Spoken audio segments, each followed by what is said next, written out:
کہتے ہیں کہ تم لوگوں میں سب سے زیادہ نیکی میری ہے، کس کی نیکی زیادہ ہے اور کم ہے تو اللہ کے سوا کوئی نہیں جانتا، یہ تو اللہ کے سوا کوئی نہیں جانتا۔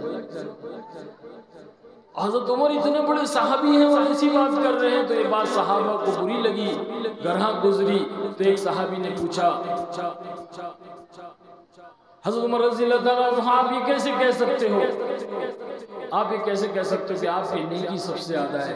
تو کہا ہاں میں یہ کہہ سکتا ہوں، تم نے نہیں سنا اللہ کے نبی صلی اللہ علیہ وسلم نے فرمایا کہ اللہ گناہوں کو نیکیوں میں بدل دیتا ہے، تو میرے گناہ بھی تو سب سے زیادہ تھے۔ کیا کہا؟ میرے گناہ بھی تو سب سے زیادہ تھے، تو گویا نیکیاں بھی میری سب سے زیادہ ہے۔ اتنا کانفیڈنس تھا، اتنا یقین تھا اللہ کے نبی صلی اللہ علیہ وسلم کی بات پر کہ اللہ کے نبی صلی اللہ علیہ وسلم جو کہہ رہے، جو قرآن میں اللہ فرما رہا ہے وہ برحق ہے۔ آج ہمارے یقین کے اندر کمزوری ہے، ایمان کے اندر کمزوری ہے۔ جیسے ابھی مولانا نے فرمایا ہمارے بھائی نے کہ ایک شخص ڈاکو تھا، زانی تھا، رات کے اندھیری میں اس نے قرآن کی آیت کو سنا اور سن کر کے اس نے اپنی زندگی کو بدل دیا، زندگی کو بدل دیا۔ اللہ فرمائے گا ابھی تو وہ وقت نہیں آیا کہ ایمان والوں کے دل ڈر جائیں۔ آج ہم پورا قرآن سن لیتے ہیں، نماز میں سنتے ہیں، تراویح میں سنتے ہیں، لیکن ہمارے دل میں ذرہ برابر بھی جو ہے وہ فرق نہیں آتا، ہم کبھی اس کے بارے میں غور و فکر نہیں کرتے۔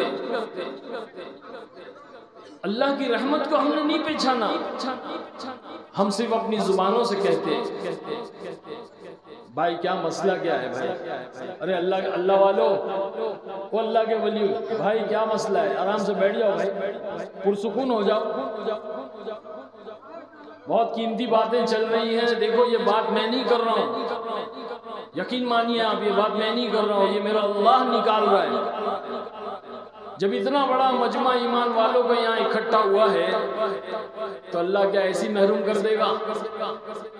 ہزاروں میل دور سے مجھے یہاں پر اللہ نے بھیجا اور اس کرسی پہ اللہ نے بٹھایا۔ ارے میرے بھائی، ہم تو مسجدوں میں جو چپل اور جوتے رکھنے کی جگہ ہے نا، وہاں بھی بیٹھنے کے لائق نہیں تھے۔ اللہ نے اس دین کی برکت سے، یہ دعوت و تبلیغ کی برکت سے اللہ نے ممبر اور محراب کے پاس بیٹھا دیا۔ ہاں، یہ جو محبتیں آج آپ لوگوں کے دلوں میں ہے نا، اس میں ہمارا کوئی کمال نہیں ہے، یہ تو اللہ کے دین کی محبت ہے جو اللہ تعالیٰ نے آپ لوگوں کے دلوں میں ڈالی۔ ابھی ہمارے بھائی نے کہا کہ آپ لوگوں نے ان کا استقبال اس طرح سے کیا، ان کی حرمت کی، ان کی یہ کیا، نہ ایسا کچھ نہیں، یہ تو محبت ہے آپ لوگوں کی، جو آپ امڑ کے آ رہے ہو، آپ ٹوٹ رہے ہو۔ اگر ہم اس محنت میں نہیں لگے ہوتے، ہم اپنی زندگی کو تبدیل نہیں کرے ہوتے تو آج ہم کو کتا بھی نہیں پوچھتا، کتا بھی نہیں بھوکتا ہمارے پیچھے۔ یہ تو فلمی دنیا کا معاملہ آپ جانتے ہو کہ وہاں چڑھتے سورج